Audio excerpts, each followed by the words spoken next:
నిన్ను చూసినప్పుడే కనకదుర్గకు నేను మొక్కుకున్నా, నీకు కన్ను కొట్టుకుంటానని, నిన్ను కౌగిలించుకుంటానని.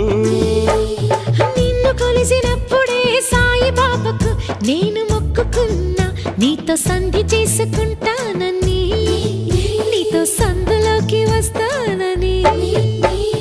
రాఘవేంద్ర స్వామికి మొక్కుకున్నా, నీతో భాగస్వామినవుతానని.